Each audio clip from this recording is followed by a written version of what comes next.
ಹಾಗಾದ್ರೆ ಏನದು? ಮತ್ತಷ್ಟು ಅಪ್ಡೇಟ್ಸ್ ನೋಡ್ತಾ ಹೋಗೋಣ. ಯುಪಿಗೊಂದು ನೀತಿ, ಕರ್ನಾಟಕಕ್ಕೊಂದು ನೀತಿ. ಅವ್ರು ಮಾಡಿದ್ರೆ ಮಾತ್ರ ಪ್ರೀತಿ ಅಲ್ವಾ, ಬೇರೆಯವ್ರು ಮಾಡಿದ್ರೆ ಫಜೀತಿ ಇವರಿಗೆ. ಕರ್ನಾಟಕದಲ್ಲಿ ಕಾಂಗ್ರೆಸ್ ಮಾಡಿರೋ ಪ್ರಾಜೆಕ್ಟ್ಗೆ ಉತ್ತರ ಪ್ರದೇಶದಲ್ಲಿ ವಿರೋಧ ವ್ಯಕ್ತಪಡಿಸ್ತಾರೆ.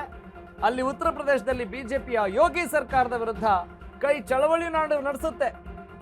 ಸ್ಮಾರ್ಟ್ ಮೀಟರ್ ಸ್ಕ್ಯಾಮ್ ಅಂತ ಭೂಮಿ ಆಕಾಶ ಒಂದ್ ಮಾಡ್ತಾ ಇದೆ ಕಾಂಗ್ರೆಸ್. ಎಲ್ಲಿ? ಅಲ್ಲಿ ಜನರನ್ನ, ಕಾಂಗ್ರೆಸ್ ಕಾರ್ಯಕರ್ತರನ್ನ ಬೀದಿಗಿಳಿಸ್ಕೊಂಡು ಕಾಂಗ್ರೆಸ್ ಡ್ರಾಮಾ ಮಾಡ್ತಾ ಇದೆ. ಉತ್ತರ ಪ್ರದೇಶದಲ್ಲಿ ಯೋಗಿ ಆದಿತ್ಯನಾಥ್ ಸರ್ಕಾರದ ವಿರುದ್ಧ ಸಿಡಿದೆದ್ದಿದೆ ಕಾಂಗ್ರೆಸ್. ಹಾಗಾದ್ರೆ ಇಲ್ಲೂ ಸಿಡಿದೇಳ್ರಪ್ಪ, ನಿಮ್ಮ ಸರ್ಕಾರದ ವಿರುದ್ಧ ನೀವೇ ಸಿಡಿದೇಳ್ತೀರಾ?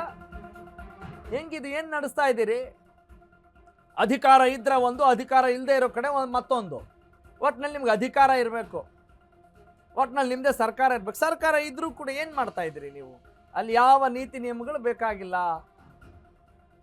ಒಂದು ಕಡೆ ನೀರು ಅಂತೀರಿ, ಇನ್ನೊಂದು ಕಡೆ ಇನ್ನೇನೋ ಬೀರು ಅಂತೀರಿ ಅಲ್ವಾ?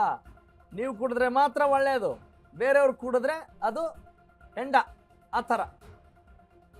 ಬಾಬಾ ಏನು ಸ್ಟ್ಯಾಂಡರ್ಡು ಕಾಂಗ್ರೆಸ್ಗೆ ಇನ್ನು ಜನರ ಗ್ರೇಸ್ ಸಿಗುತ್ತಾ ಅನ್ನುವ ಪ್ರಶ್ನೆ ಈಗ ಸದ್ಯಕ್ಕೆ ಕಾಡ್ತಾ ಇದೆ. ಹಾಗಾದ್ರೆ ಕಾಂಗ್ರೆಸ್ ಹೈಕಮಾಂಡ್ ಹೆಂಗೆ ಇಲ್ಲಿ ಕೆಲಸ ಮಾಡ್ತಾ ಇದೆ? ಕಾಂಗ್ರೆಸ್ ಹೈಕಮಾಂಡ್ ಪಾತ್ರ ನೋಡ್ತಾ ಹೋಗೋಣ. ಈಗಾಗಲೇ ಹೇಳ್ತಾ ಇದ್ವಿ, ಕಾಂಗ್ರೆಸ್ನ ಹೈಕಮಾಂಡ್ ಯಾವ ರೀತಿ ಡ್ರಾಮಾ ಮಾಡ್ತಾ ಇದೆ. High command high drama. ಯುಪಿಯಲ್ಲಿ ಸ್ಕ್ಯಾಮ್ ಆಗೋ ಸ್ಮಾರ್ಟ್ ಮೀಟರ್ ಪ್ರಾಜೆಕ್ಟ್ ಇಲ್ಲ ಆಗೋದಿಲ್ವಾ? ಅಪ್ಲೈ ಆಗಲ್ವಾ? ಕರ್ನಾಟಕ ಕಾಂಗ್ರೆಸ್ ಸರ್ಕಾರದಲ್ಲಿ ಸ್ಮಾರ್ಟ್ ಮೀಟರ್ ಪ್ರಾಜೆಕ್ಟ್ ಬಹಳ ಕ್ಲೀನ್ ಅಂತೆ, ಸ್ವಚ್ಛ ಅಂತೆ. ಉತ್ತರ ಪ್ರದೇಶದಲ್ಲಿ ಮಾತ್ರ ಈ ಸ್ಮಾರ್ಟ್ ಮೀಟರ್ ಪ್ರಾಜೆಕ್ಟ್ ಸ್ಕ್ಯಾಮ್ ಅಂತೆ.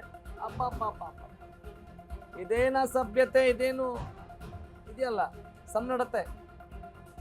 ಅಂದ್ರೆ ಇದು ದುಡ್ಡು ಹೊಡೆಯೋ ಪ್ರಾಜೆಕ್ಟ್ ಅನ್ನೋದ್ರಲ್ಲಿ ಯಾವ ಅನುಮಾನ ಇಲ್ಲ ರೀ. ಜನರಿಗೂ ಗೊತ್ತಿದೆ, ಅಪೋಸಿಟ್ ಪಾರ್ಟಿಗಳಿಗೂ ಗೊತ್ತಿದೆ, ರೂಲಿಂಗ್ ಪಾರ್ಟಿಯಲ್ಲೂ ಗೊತ್ತಿದೆ. ಒಟ್ನಲ್ಲಿ this is the fact, this is the reality. ನೋಡಿ, ಪ್ರಶ್ನೆ ಅಲ್ವಾ, ಪ್ರಶ್ನೆ ಮಾಡ್ಬೇಕಲ್ವಾ? ಇದನ್ನ ನಾವು ಮಾಡಿದೆ ಮತ್ತೆ ಇನ್ಯಾರು ಮಾಡಬೇಕು? ಜನಪರವಾಗಿ ಪ್ರಶ್ನೆ ಮಾಡಬೇಕು. ಆಮೇಲೆ ಅದು ಆ ಸ್ಮಾರ್ಟ್ ಮೀಟರ್ ಇದೆಯಲ್ಲ, ಏನು ಸ್ಕ್ಯಾಮ್ ಅದು, ಹೆಂಗೆ ಸ್ಕ್ಯಾಮ್ ಮಾಡ್ತಾರೆ ಅದನ್ನ ನಾವು ಇನ್ನಿನ ಕೆಲವೇ ಕ್ಷಣಗಳಲ್ಲಿ ತಿಳಿದುಕೊಳ್ಳೋಣ. ಯಾಕಂತ ಹೇಳಿದ್ರೆ ಇದು ನಿನ್ನೆ ಮೊನ್ನೆ ವಿಚಾರ ಅಲ್ಲ. ಕಳೆದ 2 ವರ್ಷಗಳಿಂದ ಕೂಡ ಪ್ರಡಂಭೂತವಾಗಿ ಕಾಡ್ತಾ ಇದೆ ಈ ಸ್ಮಾರ್ಟ್ ಮೀಟರ್ ವಿಚಾರ. ಹಿಂಗಿರುವಾಗ ಇದು ಬೇರೆ ಬೇರೆ ರಾಜ್ಯದಲ್ಲಾದ್ರೆ, ಭಾರತೀಯ ಜನತಾ ಪಕ್ಷದ ಆಡಳಿತ ಇರೋ ರಾಜ್ಯದಲ್ಲಾದ್ರೆ ಇದು ಸ್ಕ್ಯಾಮ್ ಅಂತೆ. ಇಲ್ಲಿ ಮಾತ್ರ ಸ್ಕ್ಯಾಮ್ ಅಲ್ಲ. ಯಾಕಂತ ಹೇಳಿದ್ರೆ ಇವರಿಗೆ ಇಲ್ಲಿ ಅನುಕೂಲ ಆಗ್ತಾ ಇದೆ, ಅವ್ರು ಹೊಟ್ಟೆ ತುಂಬ್ತಾ ಇದೆ. ಜನರ ಹೊಟ್ಟೆ ಅಲ್ಲ ಸ್ವಾಮಿ. ಆಯಾಯ ನಾಯಕರ, ಆಯಾಯ ಸಚಿವರ, ಆಯಾಯ ಸರ್ಕಾರದ ಪ್ರಮುಖ ನಾಯಕರು ಅವ್ರಿಗೆ ಹೆಂಗೆ ಬೇಕು ಹಂಗೆ ಅನುಕೂಲ ಸಿಂಧು ರಾಜಕಾರಣ ಅಂತೀವಲ್ಲ, ಇದನ್ನೇ